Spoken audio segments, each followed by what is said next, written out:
A new report from CNN.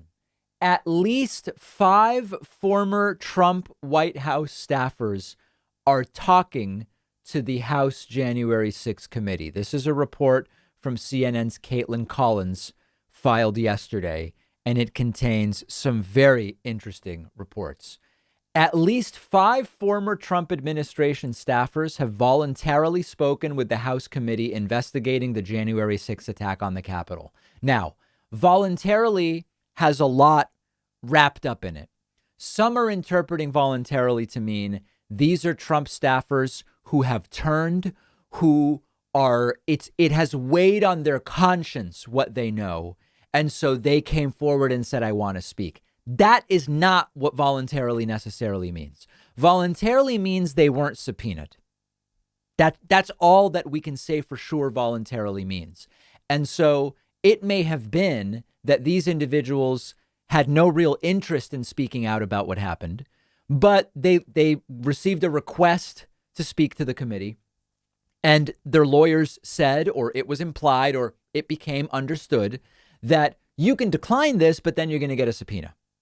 And a lot of people don't want to get a subpoena. So we can't really read too much into voluntarily. Okay. Those discussions come as lawyers working for the committee have also reached out to a range of other Trump aides to inquire whether they would be interested in speaking with the committee voluntarily without the threat of a subpoena. So there it is. The 5 former staffers who have had conversations with the committee have done so with either members or their staff. Some believe they have information worth sharing, while others are hoping to avoid being legally compelled to talk to the committee. Very exactly what we're talking about. Congressman Jamie Raskin, who's on the committee, he's a Democrat. He said on CNN yesterday, quote, I've got good reason to believe a number of them are horrified and scandalized by what took place on January 6th, and they want to do their legal duty and civic duty by coming forward to explain exactly what happened. We don't know that to be true. That's Jamie Raskin claiming that. We're going to continue to encourage everybody who has relevant information to come and talk. The engagement could provide insight for the committee that's seeking to learn more about the actions of former President Trump and supporters. According to 5 former Trump aides, counsel for the committee has emailed or texted them directly to ask whether they are interested in coming to talk to the congressional investigators, often looking for context on what happened inside the West Wing before the insurrection on January 6th. Several people have voluntarily sat down with the committee. Others have declined the request or not responded. The outreach has ranged from junior level staffers to more seasoned officials. The outreach is not necessarily because the committee believes staffers were involved in what happened, but they want to glean context on what took place, period. So one of the real questions here, and unfortunately, I still believe, and I know it upsets many of you, I don't think there's going to be real consequences for people, regardless of what the answer here is. But one of the questions that we continue to seek to answer is, to what degree was Trump involved in planning? To what degree did Donald Trump know that it was going to get violent? To what degree did Donald Trump encourage or want exactly what happened to happen? We have a variety of reasons to believe, including the fact that Trump spoke so positively about the rioters, even as the riot was going on January 6th, in the recorded video statement that was released. We have every reason to believe that he was involved and he was enjoying it until, or other than the fact that, as he said, the protesters, the rioters, the insurrectionists looked low class, which he felt was making him look bad. So the broader context is momentum is building in terms of the committee. We don't know whether people speaking to the committee are really turning on Trump, but I still don't think this is going to lead to the types of consequences you and I would like to see. I know it upsets many of you. I know there are people in the audience who, when I say this, they write to me and say, David, you're part of the problem. Saying there won't be consequences is likely to make that happen. It's a self-fulfilling prophecy. I reject that completely. What I say will have no bearing on whether there are consequences. There are going to be no real consequences for the top people. So we're talking about Trump. We're talking about Mark Meadows.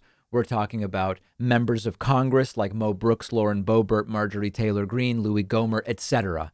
There may be, a sort of mild public shaming of some kind. Republicans will, of course, claim it's all bogus, that none of it is deserved, that it's all a witch hunt. There will be slaps on the wrist for most of the actual insurrectionists. Remember, there's 300 to 400 of these cases that are now pending. There will be some slaps on the wrist. Some people will get slightly more serious sentences. We've seen a couple of them handed out, few years. Trump's political career may just kind of peter out, or he'll end up president again, which is really scary.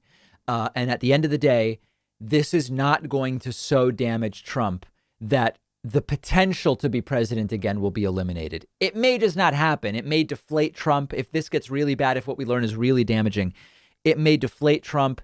It may hurt Republicans in 2022, which itself functions to discourage Donald Trump from running in 2024. I hope I'm wrong. I hope that there are real consequences and that they are significant, etc.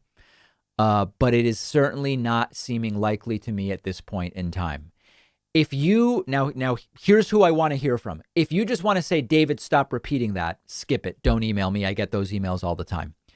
If you want to explain to me the actual path for how it will happen and who will hold the members of Congress allegedly involved accountable, White House staff allegedly involved accountable, Trump accountable, explain to me the sequence of events and how it will happen. I don't see it, but if you understand a path forward on that, I do want to hear from you. You can email info@davidpakman.com.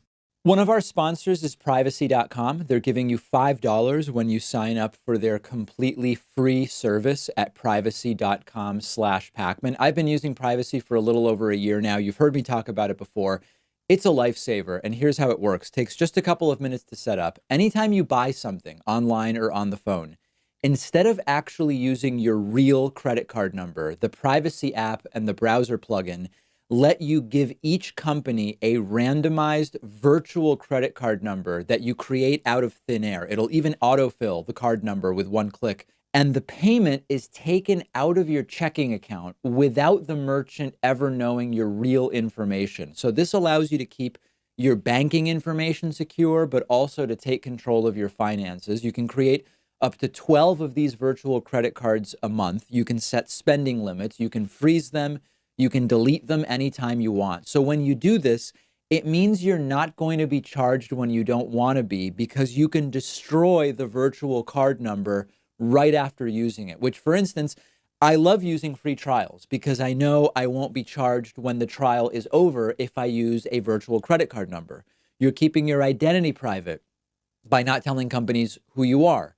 You're keeping your bank or credit card info protected against data breaches and identity theft, and it's free. There's no catch whatsoever. But if you want, Privacy also offers a $10 a month plan that gives you 1% cash back and lets you create 36 credit cards a month, and a $25 a month plan tailored more for small businesses where you can create 60 card numbers a month and much more. But definitely go ahead and at least get started with the free plan. You'll protect your financial info. Companies can't charge you unexpectedly. And like I said, you'll get $5 to spend when you sign up at privacy.com/Pakman.